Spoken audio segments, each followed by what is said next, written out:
নমস্কার দর্শক বন্ধুরা, অরিন্দমের দাওয়াইতে আরেকবার অরিন্দম বিশ্বাস আপনাদের সামনে এলাম। প্রবীর বাবুর এনকে ডিজিটাল তো চলছে দুরন্ত গতিতে, তার সাথে আরো দুরন্ত গতিতে আশা করি আপনারাই পারবেন। আরেকটি চ্যানেল বংবাদ, সেটাও শুরু হয়েছে, ভালো মতন শুরু হয়েছে। এবং প্রবীর বাবুকে যেভাবে আপনারা পাশে আছেন, শুভেচ্ছা বার্তা পাঠাচ্ছেন আর আশীর্বাদ করছেন যারা সিনিয়র, প্রবীর বাবু লড়ে যাচ্ছেন আপনাদের ভরসায়, আপনাদের আশীর্বাদে, আপনাদের শুভেচ্ছায়। আজ শুরু করব একটা শীর্ষক, তসলিমা 19 বছর বাদে কলকাতায়। প্রথমেই একটা ক্ষমা চেয়ে নিই, মানে একটু মজার ব্যাপার থাকে তো সবকিছুতেই। কিছু কিছু জায়গায় উচ্চারণে হয়তো আমার একটু অসুবিধা হয়। প্রত্যেক মানুষের কোনো একটা শব্দর উচ্চারণ করতে গেলে কিন্তু সে একটু অসুবিধা হতে পারে। এটা নয় সে ব্রিটিশ, সে আফ্রিকান, সে আমেরিকান, সে ইন্ডিয়ান, আমাদের একদম সঠিক উচ্চারণ অনেক সময় কিন্তু গন্ডগোল হতে পারে। তো তসলিমা, আমি একটা চ্যানেলে হয়তো দু একবার তাসলিমা বলে ফেলেছিলাম বলে আমাকে একটু বকাটকা খেতে হয়েছে। হয়তো এখানেও আপনারা একটু বকাঝকা করবেন, কিন্তু একটু ক্ষমা করে দেবেন। মানে আমার কিছু জিনিস মনে পড়ছে। মানে বিটলস বলে একটা বিখ্যাত 1960s-70s এরা কাঁপিয়ে দিয়েছিল পৃথিবীতে, কাঁপিয়ে দিয়েছিল, কারণ তখন ওই পুরোনো ধরনের মিউজিক থেকে নতুন ধরনের মিউজিক এনেছিল তারা। তো বিটলস সারা বিশ্বকে কাঁপিয়ে দেয়। 4জন ছেলে লিভারপুল থেকে, তারা ক্লাবে গাইতো, কিন্তু একটা বিরাট জায়গা করে ফেলেছিল। জন লেনন তার মধ্যে ছিল, পল ম্যাকার্টনি, 4জনের গ্রুপ ছিল, রিঙ্গো স্টার ছিলেন। তো আরেকজনের নামটা আমার এই মুহূর্তে মনে পড়তে পারছি না। কিন্তু ঘটনাটা হচ্ছে, মানে যত অনুষ্ঠান গেলে মনে পড়বে হয়তো। তো বিটলসের একটা বিখ্যাত গান আছে, ওব্লাদি ওব্লাদা। এটা পল ম্যাকার্টনি, একজন নাইজেরিয়ান কঙ্গা প্লেয়ার, ওদের একটা ধরনের মিউজিক্যাল ইনস্ট্রুমেন্ট আছে, সেটার থেকে শিখেছিল ওব্লাদি ওব্লাদা। তো এটার মানে হচ্ছে লাইফ গোজ অন। তো এই গানটা বিখ্যাত হয়েছিল।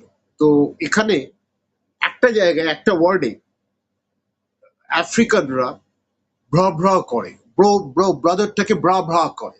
তো ওই জায়গায় ওরা ওই ব্রোটাকে ব্রা করে ফেলেছিল, কিন্তু ওটা অন্তর্বাস নয়, ওটা একটা গানটা এরম ভাবেই ছিল। তো সেই জায়গা থেকে এরকম উচ্চারণের অসুবিধা অনেক সময় হয়, বুঝতে অসুবিধা হয়। তো এখানেও হয়তো একটু তসলিমার কথাটা, তসলিমা অনেক সময় হয়তো তাসলিমা বেরিয়ে যাবে। আপনারা কিন্তু একটু মার্জনা করিবেন আমাকে, বকাঝকা করুন, অসুবিধা নেই, ক্রিটিসাইজ করুন, সেটা সমালোচনা করুন, আমার কোনো অসুবিধা নেই, তাতে আমার বেশ ভালোই লাগে।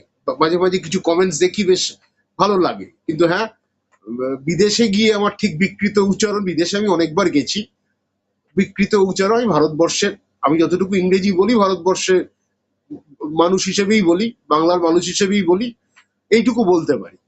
যাই হোক, এখন শুরুতে এই শীর্ষক যখন মজার ব্যাপারটা ছেড়ে এবার সিরিয়াস ব্যাপারটায় আসি। তো তসলিমা 19 বছর বাদে কলকাতায়, ওই সময়টা না, ঠিক 19 বছর আগে আমি কলকাতায় ছিলাম না। আমি কিছুদিন মার্কিন মুলুকে, কিছুদিন আমি বাংলার বাইরে ছিলাম, আমি অনেকটা সময় ধরে।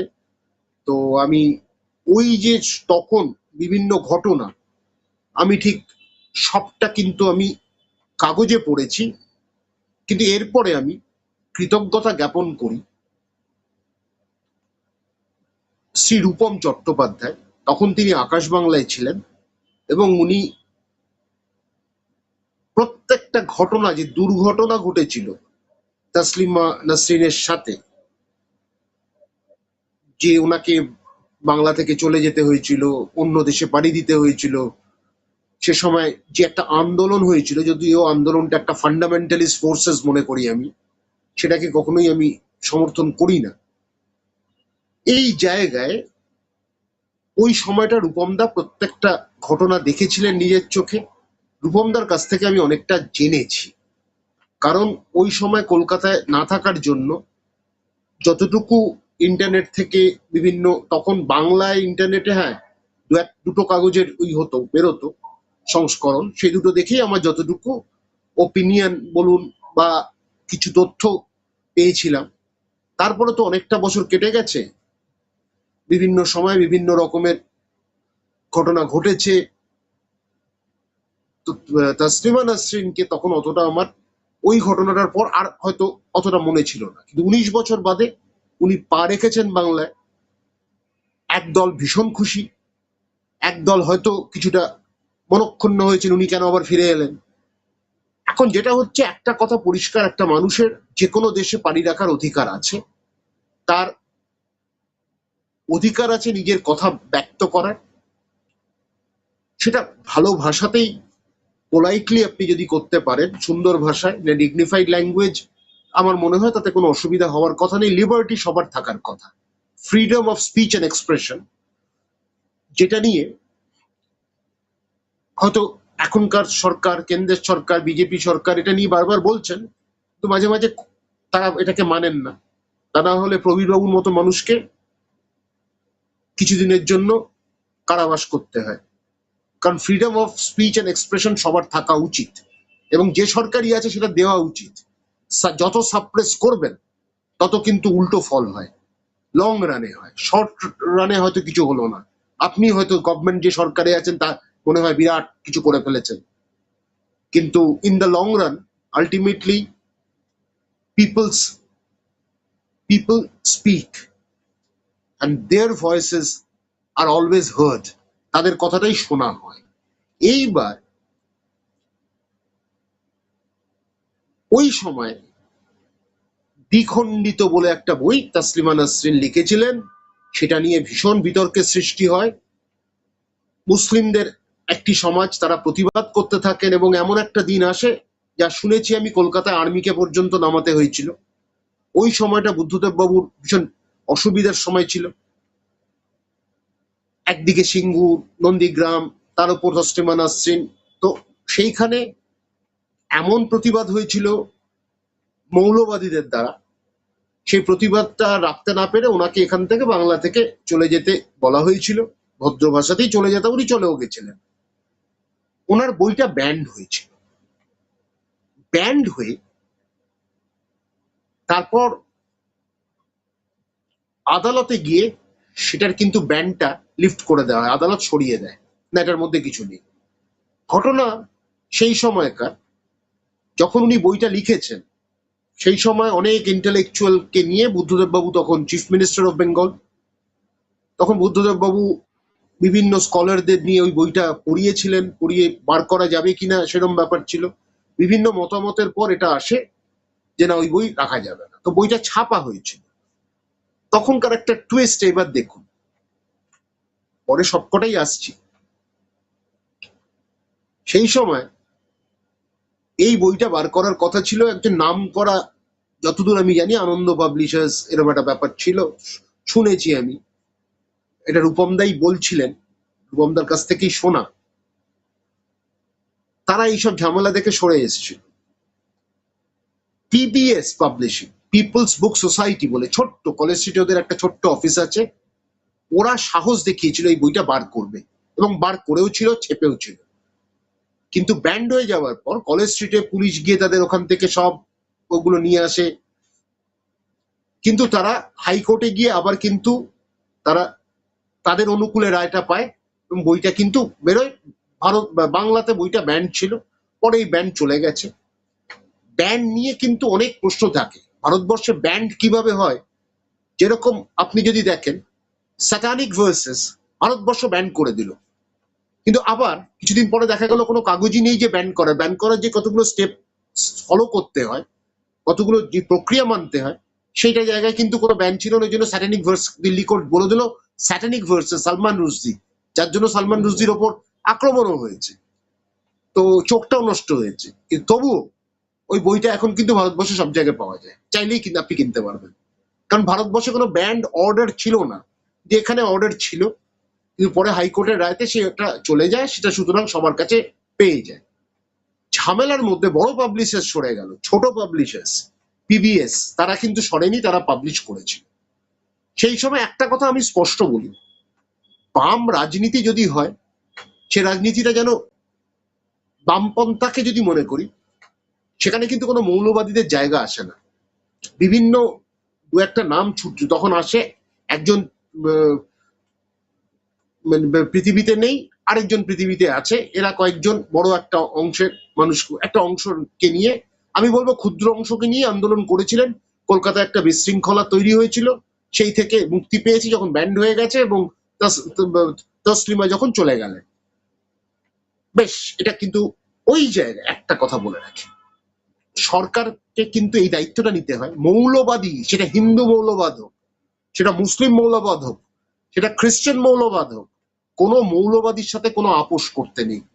আজকে কিন্তু আমরা এই যে একটা সরকার এসছে, হিন্দুত্ববাদী সরকার, সেটার কিন্তু একটাই কারণ, এর ফল যেটা আমরা ভোগ করছি এখন, তার একটাই কারণ, 49 বছর ধরে এক শ্রেণীর বাঙালি হিন্দুদের মধ্যে এটা মনে এসেছে যে যে কোনো সরকার বাংলায় আসুক না কেন, মুসলিম মৌলবাদীদের সাথে এরা সবসময় কম্প্রোমাইজ করেছে, ওদের কথাটা আগে মেনেছে, তারপর সবকিছু, কারণ ভোট ব্যাংক একটা বড় ব্যাপার। এইটা কোনো সরকারকে কিন্তু মানা উচিত নয়। No war in the world, no war in India, any type of religious fundamentalism should not be allowed to flourish. এটাকে বাড়তে দেওয়া উচিত নয়। স্টপ। দরকার পড়ে ভায়োলেন্টলি ট্যাকল করুন, সেটা হিন্দু ফান্ডামেন্টালিজম হতে পারে, খ্রিস্টান ফান্ডামেন্টালিজম হতে পারে, শিখ ফান্ডামেন্টালিজম হতে পারে, মুসলিম ফান্ডামেন্টালিজম হতে পারে।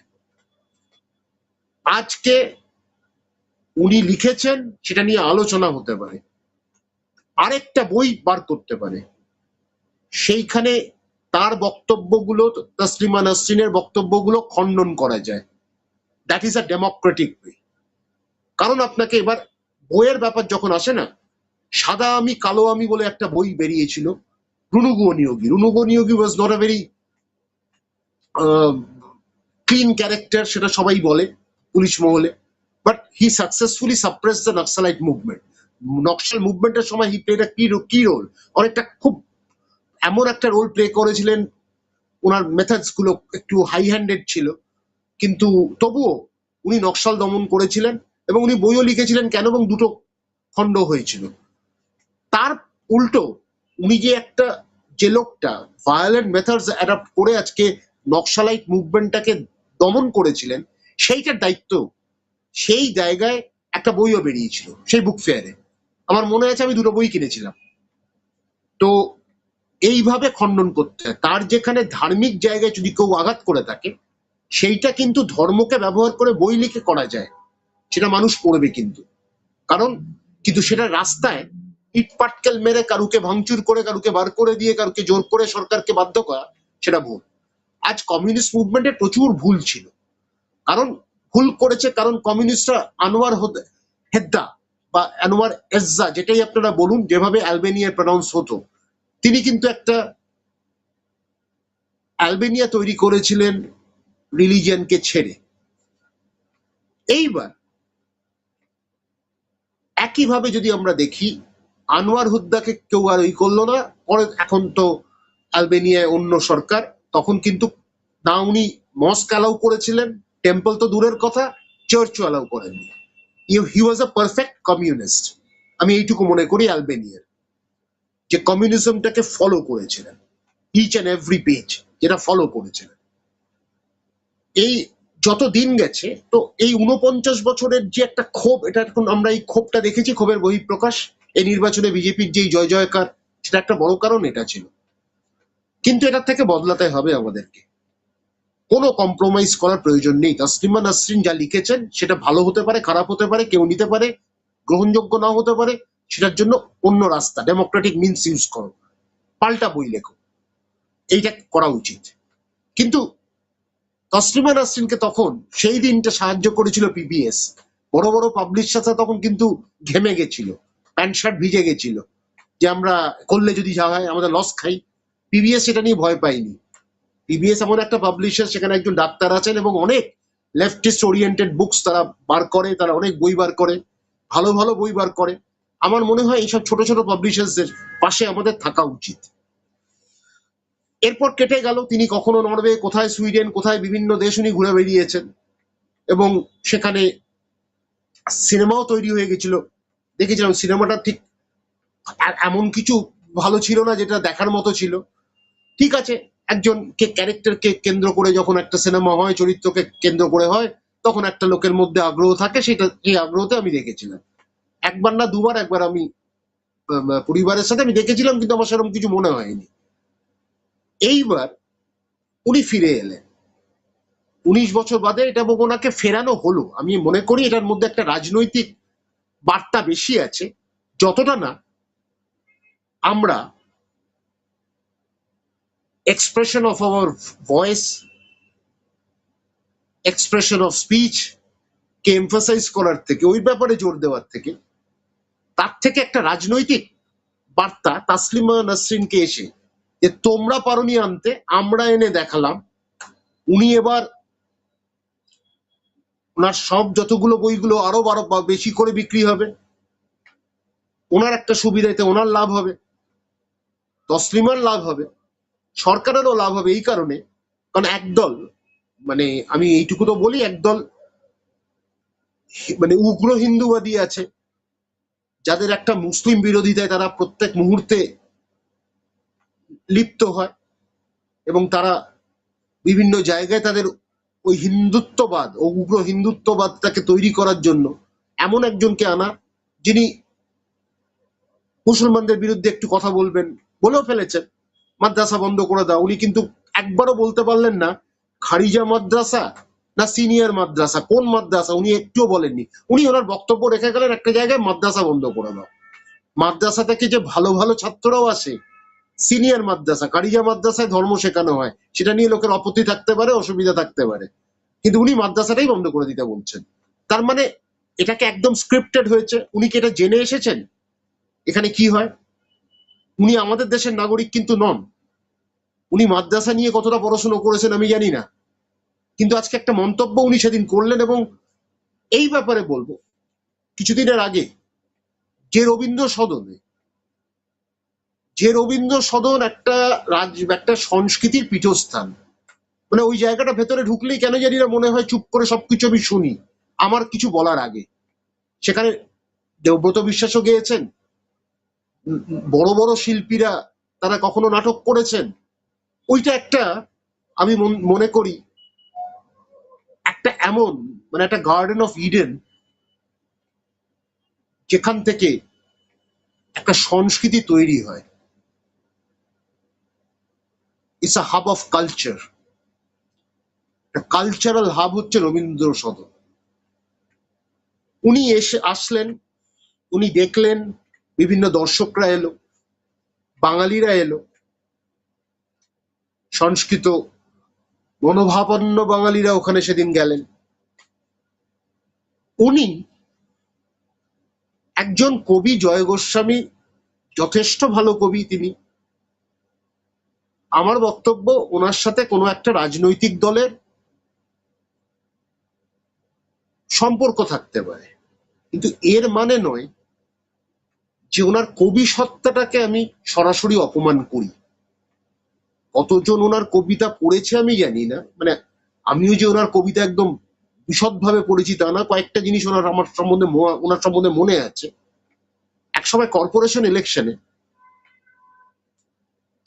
ইলেকশন আমার নির্বাচন মনে আছে, যখন আনন্দবাজার পত্রিকায়, মানে যারা একটু নাম করা, মানে আমি হয়তো বলবেন চিরিবিটি কথাটা বলি, ওটা আমার অভ্যেস হয়ে গেছে এখন, কিন্তু জয়বাবুর একটা কথা লেখা হয়েছিল যে আপনি কি চান। উনি সুন্দর একটা কথা লিখেছিলেন, লেকে চাই রাস্তা, দেয়ালে চাই সুনীল দাসের আঁকা। সুনীল দাস একজন খুব নামকরা আর্টিস্ট ছিলেন। আর লেকে চাই বুধাদিত্যের মীর। মীর একটা রাগ, বুধাদিত্য একজন নামকরা সিতারিস্ট ছিলেন। তো আমার বক্তব্য হচ্ছে, অনেক কিছু উনি লিখেছেন, সেইগুলো কিন্তু ওনার কবি সত্তাটাকে আরো শক্তিশালী করে। আজ উনি মমতা বন্দ্যোপাধ্যায়ের সাথে গেছেন কোনো কোনো মিটিং এ, তার অধীনে থেকে বিভিন্ন কি লিখেছেন, তার হয়ে লিখেছেন, এটা একটা বিষয় হতে পারে। তো আরেকটা বিষয় হতে পারে তার কবি সত্তাটাকে। অনিল চ্যাটার্জি, আমি ওনাকে ভীষণ শ্রদ্ধা করি একজন শিল্পী হিসেবে, আমার খুব ভালো লাগতো। উনি কিন্তু বাম রাজনীতি করেছেন, এমএলএ পর্যন্ত হয়েছিলেন চৌরঙ্গি থেকে একটা বাই ইলেকশনে।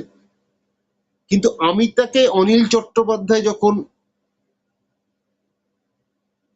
অ্যাক্টর অনিল চট্টোপাধ্যায়, সেখানে তার পৃথিবীটা কিন্তু অন্য জায়গায়, the world is different for him. সেই জায়গায় কিন্তু আমি তার শিল্পী সত্তাটাকে সম্মান করব।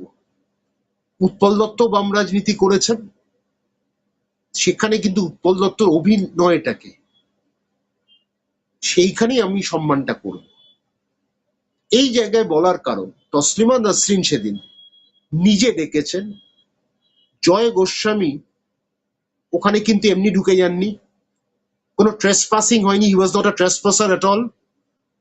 ওনাকে ইনভাইট করা হয়েছিল, ওই জায়গায় উনি বসেছেন, ওই ওই রবীন্দ্র সদনে গেছেন, ওনার আমন্ত্রণ পত্র নিশ্চয়ই পেয়েছিলেন, এবং তসলিমা নাসরিন সেদিন দাঁড়িয়ে ওনাকে বললেন আসতে। তারপরে শুরু হলো কিছু উন্মাদদের লাফালাফি, একদম স্পষ্ট এই ভাষাটাই বলবো। উনি একজন কবি, উনি মমতা বন্দ্যোপাধ্যায়ের কাছে ছিলেন না বুদ্ধদেব বাবুর কাছে ছিলেন, that is not a matter of discussion. ওনাকে প্রথম কথা কার্ড দিয়েছো তোমরা, উনি গেছেন। সেকেন্ডলি, দ্বিতীয়ত, তসলিমা নাসরিন ওনাকে স্টেজে ডেকেছেন। সেই পাশে তথাগত রায়ের মতন কিছু বিদ্বান ছিল, সেখানে বসে ওনাকে যখন ডাকছেন, আর ওখানে জয় শ্রীরাম চটি চাটার মতো স্লোগান হচ্ছে, আমার মনে হয় রবীন্দ্র সদনের সেদিন যে আসল সংস্কৃতিটা নষ্ট হয়েছিল। আমরা বাঙালিরা প্রত্যেক মুহূর্তে গর্ব করতাম, একজন গর্বিত বাঙালি হয়ে, বাঙালি জাতীয়তাবাদী আন্দোলন করে আমি একটা কথা বারবার বলেছি, আমরা সব থেকে বেশি গর্বিত আমাদের কালচার নিয়ে, আমাদের সংস্কৃতি নিয়ে। আমরা বিশ্বজনীন কিন্তু হয়েছি আমাদের সংস্কৃতির জন্য, আমাদের শিক্ষার জন্য, আমাদের নৈতিকতার জন্য। সেই দিন রবীন্দ্র সদনে মনে হয় ওনার প্রতি, জয় গোস্বামীর সম্বন্ধে ব্যবহারটা আমরা নিজেদেরকে অনেকটা নামিয়ে ফেলেছি। এটা নিয়ে বলতে আমার কোনো বাধা নেই, প্রতিবাদ অনেকভাবে করা যায়। হল থেকে বেরিয়ে চলে যেতেন, জয় গোস্বামী যদি উঠতো, আপনারা হল থেকে বেরিয়ে গেলেন না কেন? Why did you start shouting? Why did you start misbehaving? আর বলে তো লাভ নেই, ওখানে জয় শ্রীরাম, ওখানে জয় শ্রীরামের কি মানে মাহাত্ম্যটা আছে আমাকে একটু বলুন। ওখানে চটি চাটার মাহাত্ম্যটা কি ছিল? আর তসলিমা নাসরিন ম্যাডাম দাঁড়িয়ে থেকে আপনি ওগুলো দেখলেন, জয় গোস্বামী নেমে গেল, এটাও ইউ টলারেটেড, ওটা আপনার ভুল। আপনার পার্সোনালিটি যদি তসলিমা নাসরিন হয়, যে মৌলবাদের বিরুদ্ধে আক্রমণ করেছেন, ওই দিন ওইটাও মৌলবাদ ছিল, আপনার দাঁড়িয়ে সেদিন প্রতিবাদ করা উচিত ছিল। আপনি চিপ পপুলারিটিটাকে ইউটিলাইজ করলেন। ইউ আর নো সমারসেট মগাম, you are no William Wordsworth, you are no Rabindranath Tagore, you are no Nazrul Islam, you are no Ashapurna Devi, you are not Mahasweta Devi. আপনি তসলিমা নাসরিন, সেটা আলাদা, কিন্তু এদের সাথে তুলনা আপনার হয় না। কিন্তু ওই জায়গায় থেকে আজকে আপনি কিন্তু ধর্মের সাথে, মানে কিরম যেন একটা স্ক্রিপ্ট আপনি মেনে নিলেন। You sided with the people who are extremely intolerant and impatient. আপনি ওদের সাথে ঢুকে গেলেন। আপনার প্রতিবাদ করা সেদিন উচিত হয়নি। 19 বছর বাদে এখন এলেন, সুন্দর তারপর বললেন, ইমোশনালি ড্রিভেন আর্টিকেল, সুন্দর ওটা একটা স্ক্রিপ্টেড পড়লেন, মাপ ভালো করেছেন। কিন্তু জয় গোস্বামীকে আপনার ডাকা উচিত হয়নি। আর সেকেন্ডলি, জয় গোস্বামীকে ডেকে যখন অত প্রতিবাদ হচ্ছে, আপনার প্রতিবাদের ভাষাটা কিন্তু সেদিন ছিল না, যা আপনার দ্বিখণ্ডিত। আপনি বরং, আমি বলবো, এই জায়গায় সেদিন আপনার তাহলে সরি বলা উচিত ছিল জয় গোস্বামীকে, যে মানুষের এত আপত্তি, আর মানুষ কয়েকটা তো পিস গেছে, কটা বই পড়েছে আর কটা জিনিস জেনেছে, কিন্তু সবই তো ম্যানেজ করে আমন্ত্রণ কার্ড পাওয়ার মতো। তো এই জায়গায় থেকে একটা কথা বলে রাখি, এবার তসলিমা নাসরিনের একটা ভালো দিকও আছে, যেটা 1700 শতকে আপনি মানে আপনারা ভাবতে পারছেন 17th সেঞ্চুরিতে একটা 23 বছরের ছেলে আমস্টারডামে জন্মেছিল, তিনি ইহুদি ছিলেন, কিন্তু স্পেন থেকে তারা খেয়েছিল ফ্যামিলি, তাদেরকে পার্টিকন খ্রিস্টান, তখন একটা বিরাট মুভমেন্ট চলছে, সেই মুভমেন্টে স্পেন থেকে জুসদের ভাগিয়ে দেওয়া হয়, ultimately they landed up in, মানে his family landed up in Amsterdam, হল্যান্ডের একটা জায়গা, যেটা নেদারল্যান্ডসের একটা জায়গা। সেটা হচ্ছে উনি একটা কথা বলেছিলেন, ওনার অনেকগুলো দু তিনটে বইতে, অল্প বয়সে মারা গেছিলেন, 40 বছর পেরিয়ে মারা গেছিলেন খুব অল্প বয়সেই, কিন্তু উনি একটা কথা বলেছিলেন যে ভগবান কি সেটা নিয়েও, একটা গড কি সেটা নিয়েও একটা ওনার কথা আছে। উনি কিন্তু একটা লোক যে প্রথম থেকে বলেছিলেন পলিটিক্স একটা হাত হতে পারে, ধর্ম আরেকটা দিক হতে পারে, দুটো একসাথে কখনো তালি মারা উচিত নয়। আর গডের এক্সিস্টেন্সটা আমাদের নেচারই, প্রকৃতিতেই আছে। আর এই স্ক্রিপচার গুলো যে লেখা হয় সেটা কোনো গড এসে ডিকটেট করে না, সেটা মানুষই লেখে, মানুষই সেটা পড়ে, সেটা কখনো ভুল হয় এবং ভুল ভ্রান্তি থাকেই, কিন্তু কোনো একটা ফিগার এসে ডিকটেট করছে সেটা কেউ লেখে না। এই কথাগুলো উনি বলেছিলেন বলে ইহুদি কমিউনিটি থেকে তাকে বার করে দেওয়া হয়েছিল। উনি পালিয়ে তখন জেকোস্লোভাকিয়ায় আসেন, কারণ জেকোস্লোভাকিয়া তখন অনেক সেফ দেশ, এইসব জায়গা থেকে অনেক ঝামেলার থেকে উঠতে ছিল। তসলিমা নাসরিন ফান্ডামেন্টাল কোয়েশ্চেন কিছু করেছেন, তো ডেফিনেটলি এক্সট্রিমিজম রিলিজিয়নে ভালো নয় সেটা নিয়ে নিশ্চয়ই করেছেন, কিন্তু মাঝে মাঝে যেন মনে হয় ওনার আসা যাতায়াতটা কিরকম যেন পলিটিক্যালি মোটিভেটেড। আজকে উনি বিভিন্ন স্ক্রিপ্ট গুলো যেটা পড়ছেন সেটা যেন মনে হচ্ছে কেউ লিখে দিচ্ছে, কেউ বলে দিচ্ছে, সেটা উনি লিখছেন, বা উনি যেন একটা রোবটের মতো পরিচালিত হচ্ছে বা পুতুলের মতো সুতোর টানে নাচছেন। জয় গোস্বামীর ঘটনাটা খুব স্পষ্ট, সেটা আমাদের বোঝালেন। মাদ্রাসা নিয়ে ভুল কথা বললেন, নিশ্চয়ই আবার আমি বলছি আজকে বরাক স্পিনোজা যে কথাগুলো বলে গেছেন সেটা সত্যি কথা, রাজনীতি আর ধর্ম একসাথে যেন না মেলে। তাসলিমা নাসরিন এই জায়গায় অনেকগুলো কথা বলেছেন, সেটাও মেনে নেওয়া যায়, কিন্তু পলিটিক্যালি মোটিভেটেড হয়ে এমন কিছু কথা বলা উচিত না যেগুলো ওনার অজানা, সেই অজানা কথাগুলো বলছেন। এখন প্রতিবাদ খুব বেশি হবে না, কারণ এই মুহূর্তে বিজেপি গভর্নমেন্ট যতটা ফোর্স দেওয়ার এরা দেবে, কোনো মুভমেন্ট এখানে হবে না, কিন্তু এক্সপ্রেশন তসলিমা নাসরিন একটা কিন্তু করা উচিত, সেটা হচ্ছে উনি তো রিলিজিয়াস ফান্ডামেন্টালিজমের কথা বলছেন, ধর্মীয় যে উন্মাদনা, ধর্মকে নিয়ে অন্ধত্ব, সেটা নিয়ে তো উনি যখন প্রশ্ন তুলেছেন, সব ধর্মের প্রতি এটা কিন্তু করা উচিত, এটা করলে কিন্তু কাজে দেবে, তাহলে ওনার লেখনীর ধারও বাড়বে, লেখিকা হিসেবে ওনার নামও লোকে করবে, এবং ওনার নিরপেক্ষতা নিয়ে আর প্রশ্ন উঠবে না। কিন্তু যদি ওনার মনে হয় যে একটা ধর্মকে আমি অ্যাটাক করতে আসবো কারণ তারা আমাকে এখান থেকে ভাগিয়েছিল, সেই রাগে আর একটা সরকার পেয়েছি যারা এই সাহায্যটা করতে পারবে, তাহলে কিন্তু আবার বোঝা যাবে যে উনি কিন্তু একটা দিকেই আছেন, উনি কিন্তু বায়াসড ওপিনিয়ন নিচ্ছেন। আনবায়াসড ফেথ তসলিমা নাসরিন, সব ধর্মের, খ্রিস্টানদের মধ্যেও গোড়ামি আছে, আজকে ক্যাথলিক আর প্রোটেস্ট্যান্ট তো এই গোড়ামির থেকেই তৈরি হয়েছিল, ভেঙে গেছিল। মুসলিমদের মধ্যেও গোড়ামি রয়েছে, হিন্দুদের মধ্যেও গোড়ামি, সে তো এখন সবসময় দেখতে পাচ্ছি। বাংলায় যেটা আটকে ছিল সেটা এখন সামনাসামনি হচ্ছে, আর অসুবিধা নেই, কারণ নাম লিখতে অসুবিধা, হাজি নাম লিখতে বাঙালি হিন্দুর অসুবিধা হচ্ছে, সেটা মুছে দেওয়া হচ্ছে। সবটা দেখে ম্যাডাম আপনার লেখাতে নিশ্চয়ই সেটা যেন পরিষ্কার হয়, সেটা যেন সামনে আসে। 19 বছর পরে এসেছেন, হ্যাঁ আমরা খুশি, আপনি একজন ইন্ডিপেন্ডেন্ট রাইটার, কিন্তু the independence in your writing should not be shattered. এটা বন্ধ করে দেওয়া উচিত নয়। আপনার লিবারাল মাইন্ডটা কিন্তু যেন ক্ষণস্থায়ী না হয়, এটা যেন চিরস্থায়ী হয়। মুক্ত মনা, আপনি মন থেকে সবকিছু বলবেন, লিখবেন, এটা যেন চিরস্থায়ী থাকে, এটা যেন সীমিত না থাকে, বা কারুর অধীনে আপনি যেন না থাকেন। আপনি বাংলায় থাকুন, নিশ্চয়ই থাকুন। Everybody has the liberation to stay in Bengal with the permission from the government. An appropriate permission should be sought. এটা একদম নিয়ে কোনো সন্দেহ নেই, কোনো প্রশ্ন নেই। কিন্তু আপনার সত্তা হারিয়ে ফেললে কিন্তু আপনি আপনার শ্রদ্ধাও হারিয়ে ফেলবেন।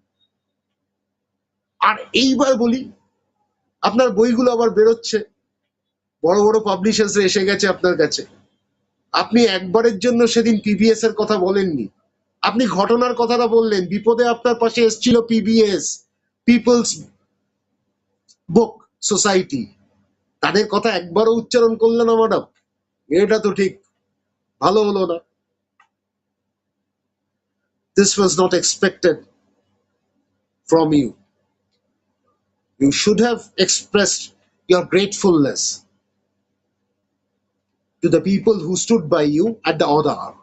অসুবিধার সময়, অসুবিধাটার সময় যারা আপনার পাবলিশিং এজেন্সি পাশে দাঁড়িয়েছিল, তাদের কথা একবারেও উল্লেখ করলেন না ম্যাডাম। কেন? এখানেও তো একটা ব্যাপার হয়ে গেল,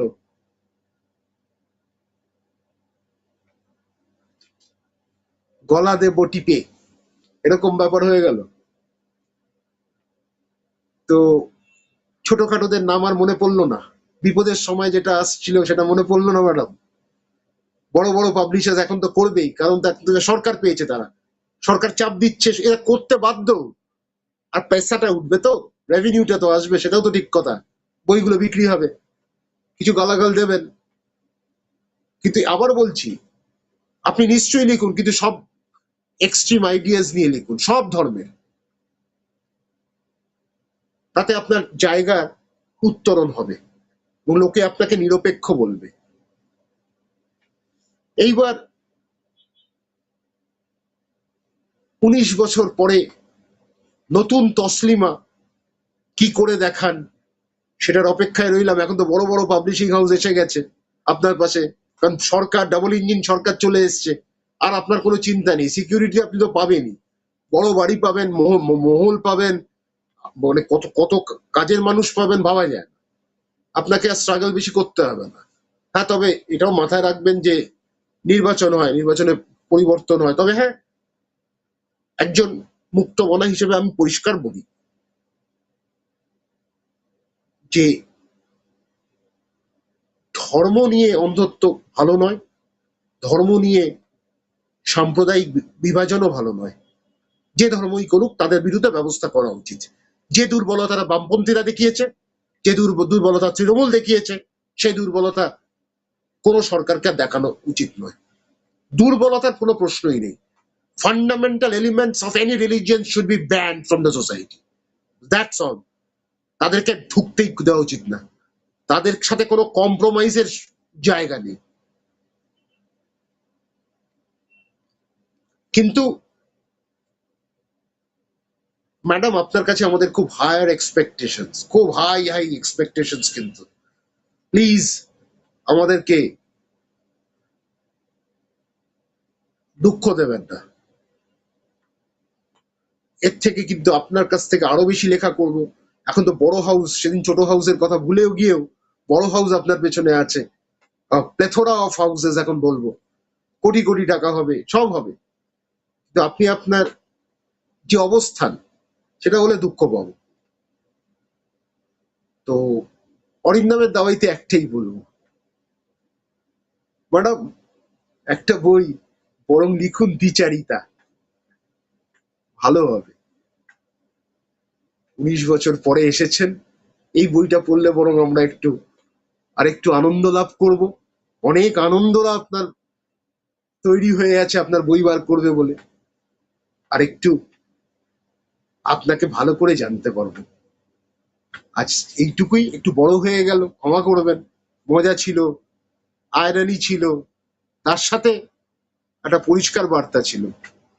আজ অরিন্দমের দাওয়াইতে অরিন্দমকে বিদায় দিন, আর প্রবীর বাবুর পাশে যেভাবে লড়েছেন লড়তে থাকুন। He is the captain of the ship. ক্যাপ্টেনের যেভাবে এগিয়ে চলেছেন, এনকে ডিজিটালকে সাকসেসফুল করার যে পাওয়ার হাউস হচ্ছেন আপনারা। আপনাদের বিভিন্ন বক্তব্য, বিভিন্ন মতামত এনকে ডিজিটালকে এগিয়ে নিয়ে যাচ্ছে, প্রবীর বাবুকে আরো সাহায্য করছে। সবাই ভালো থাকবেন। অরিন্দমের দাওয়াইতে অরিন্দমকে বিদায় দিন, আবার আসবো কিছুদিনের মধ্যেই। নমস্কার।